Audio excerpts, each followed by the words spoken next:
Hello, Chef here, just about to enjoy a hot tea. And in my tea, I've got a really good tea bag. And I'm going to put one of these dried oranges full of flavor in there. Okay, it's great to drink tea, a lot of tea, especially in the wintertime when it's colder out. Tea's really good for you. Fresh orange is beautiful, but if you don't have fresh orange, then you go with the dry orange. I just want that orange flavor in there, and it's really good for you.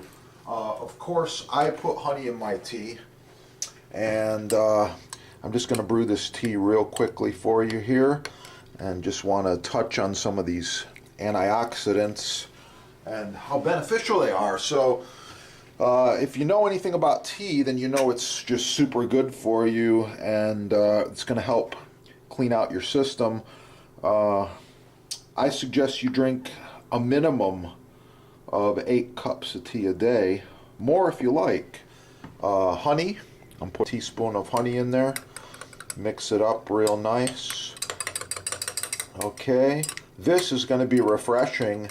This is an awesome antioxidant, and I suggest you try it. Yeah, if you don't drink tea, you should. That's the video. Thanks for watching. Like, share, subscribe, support your sponsor. All the good stuff right there.